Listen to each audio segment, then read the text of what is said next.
Do in-house movements really matter?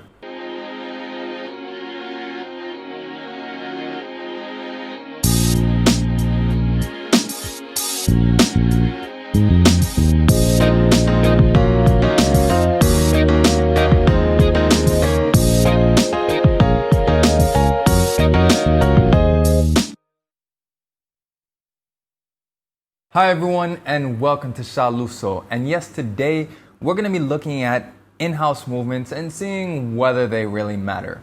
Now, full disclosure, spoiler alert, whatever you want to call it, I'm not actually going to say necessarily for or against by the end of this video, but what I aim to do is at least give you as much context as possible so you can formulate your own opinion as to whether they matter or not. Because in my view, at least, the reality is it really depends on the watch, on the movement, on the brand, whether having an in-house version matters or not, and hopefully throughout this video you'll get an idea of why. But first, before we tackle this, we need to discuss what exactly is an in-house movement. From my opinion and from what the general consensus seems to be, an in-house movement is a movement that is majority made by the company that actually makes the watch that they put it in. The reason why I say majority made is because there are certain components like hairsprings that plenty of companies still outsource but is still counted as in-house. And that's largely because hairsprings are very complicated and difficult things to make. However, you do have some companies like Moser, for example, which even make their own hairsprings. So a couple examples are you have Zenith, which of course are extremely well known for making in-house chronograph movements, specifically the El Primero. They were so renowned for making chronograph movements that Rolex in fact used the El Primero as the base for their automatic Daytona in 1988, up until the year 2000 when they started making their own chronograph movement. And Zenith even provides the El Primero to Hublot in the spirit of Big Bang, and they've also provided it for a few Tag Heuers as well. Then you have Seiko. No one ever said that in-house meant it had to be expensive.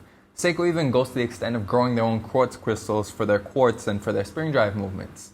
And they make all of their other movements in-house as well, whether they be quartz, manual or automatic, or spring drive. So by no means is in-house something that necessarily has to equate to being more expensive. However, if you do want to talk about expensive, another example is A. Lange & Söhne. Despite being part of a huge conglomerate like Richemont, which includes the watchmaker's watchmaker Jaeger LeCoultre, and also Vacheron Constantin, A. Lange & Söhne is completely in-house with its movements, and they even assemble them, disassemble them, and then reassemble them just to maintain the quality control. So those are just a few examples of companies that definitively make in-house movements. But then there are a few gray areas as well.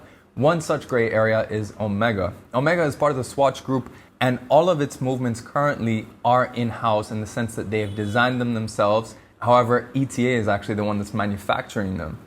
And while yes, some people might say, oh, then it's an ETA movement, but the design is Omega, and since they're both part of the same group and they're exclusively made for Omega, I would still count that as in-house, especially when you consider how much of that technology is only for Omega and is by Omega's own development. They're just letting the manufacturing part be done by their in-house partner. Another exemption is something like the JLC 920.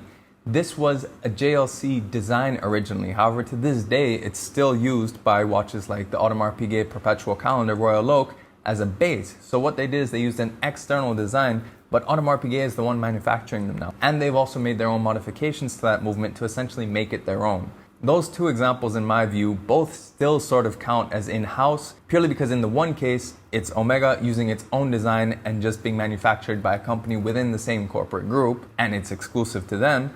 And then in the other case, Audemars Piguet currently using it. However, they actually do the manufacturing on their own, and that movement also never appeared in any JLC. So for all intents and purposes, it's an AP movement. So now that we have the explanation of what is an in-house movement out of the way, let's talk about some advantages and disadvantages. The first advantage, and probably the most obvious one that everyone goes to, is exclusivity. It's nice knowing that what's in your watch isn't in another brand's watch. In my Seamaster, for example, it has a base of an ETA 2892. Omega may have modified it, but at its core, it's still the same movement that's in a bunch of micro brands as their base movement as well. So having that exclusivity is a good thing as sort of an ego boost, as just sort of feeling like you're getting something special. But that exclusivity also adds an added bonus, which is security. If you look at something like Panerai, which used to always use in-house movements, and they're very heavily copied watches, you could get a forger who would actually make a fake case and everything and buy a legit Valjoux movement, for example, and still charge you full price for what is, for all intents and purposes, still a fake watch. So by moving to in-house movements, it means there's not as many readily available examples of the right movement for forgers to then be able to copy it. Forgers obviously still try and copy movements, but for example, they need to get an in-house version of that original movement to copy it to make it look like the real thing. So that exclusivity does add an additional security bonus in addition to that normal sort of ego boost or general good feeling of exclusivity. The second advantage is innovation. At the end of the day, companies like ETA and Solida don't have much incentive to innovate because their business model is based on just volume. They want people buying more and more of the same thing, so it's cheaper for them to manufacture so they can make more margin. Whereas when you have in-house movements, that's the opportunity to innovate. That's why when you look at things like the 2892, the 2824, the 7750, all of those are around that sort of 2-day power reserve. Now the sort of standard for in-house movements is 70 hours. And you don't really see that in customer calibers. You don't see that urgency to innovate because they don't have to. You know, we wouldn't have things like spring drive, for example. It's something that you put in a Halo product. And a company that's just making and churning out movements doesn't really have Halo products. It's not really something they're going to advertise. So that's where the advantage of innovation comes in, is through manufacturer movements, because it's the manufacturers have a vested interest in developing new things that'll sell the entire watch. ETA and Solida just have to sell the movement. And then the last advantage is design flexibility. At the end of the day, when you have a ready-made movement, that's it. You have to work within the confines of that movement. Companies which can only use a certain caliber or have already decided to use a certain caliber that already exists need to design the rest of the dimensions of the watch around that. So things like a reversal, things like the JLC Master Ultra Thin, they wouldn't really be able to exist because they don't fit the confines of your standard ETA 2892, for example. So by manufacturers making their own movements, it means they can think of not just what watch can I make based on the movement I have, they can think what watch would be the best one for my customer. And they can properly start from the ground up instead of having to start from that base of the dimensions of the movement. However, of course, nothing is perfect, and that includes in-house movements, and they do have some disadvantages to them. The first and most obvious is their retail price. By and large, in-house movement watches will cost more than their outsourced counterparts, and that's because it costs a lot of money to develop a movement, and we're talking in the millions. So obviously the companies need to recuperate that somehow, and that's within the retail price. If you compare, for example, a Breitling Premier with the B01 movement versus the Breitling Premier that has the 7750 base on the inside, there's a market price difference, and the only difference is really that movement. Another disadvantage is to do with servicing. First off, there's the servicing cost. When you have a manufacturer movement, usually the manufacturer is the only one who knows how to fix it and how to service it. So either you have to send it to the manufacturer or you have to find a specialist who knows how to service that movement, and that's going to cost a lot more than if you were just trying to service a standard Solida or ETA movement.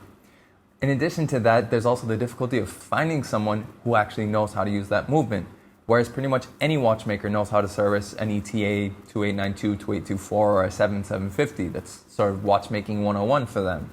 So that's another disadvantage. It means you are sort of married to the brand when it comes to servicing, and that can increase your long-term ownership costs. And then lastly is the element of testing.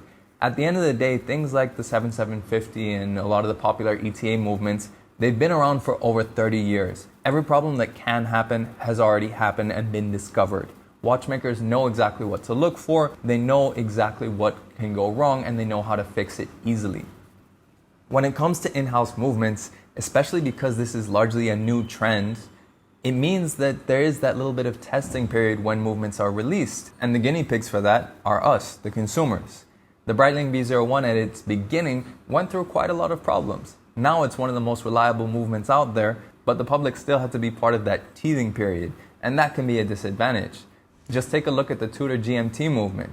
There's still talk of issues with the date, even though Tudor has been fielding warranty claims left, right, and center since it first released the Black Bay GMT to make sure that they could fix it. But at the end of the day, that bad publicity does rub people the wrong way, and when you consider it's harder to service movements like these, in the long term, that could be a disadvantage. So with all that in mind, it really depends on how you weigh out those different advantages and disadvantages, and I think it also reflects on the cost of the watch itself. Depending on how much you're spending on a watch, I think that reflects how much it should matter whether it's an in-house movement or not, because it is definitely an added value. There is a degree of marketing to it, but in my view, there are also some definitive, proper, tangible advantages, ones that I personally do value and ones that I do want to aspire to achieve, in the sense that hopefully my next few watches that I buy will have in-house movements.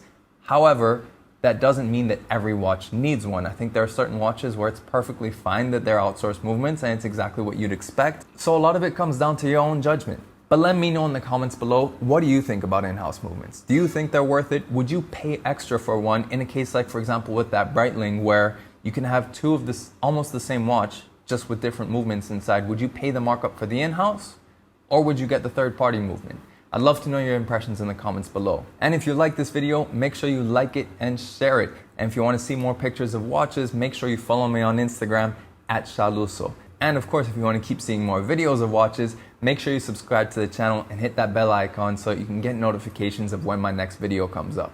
And last but not least, thanks for watching this video and we'll catch you on the next one.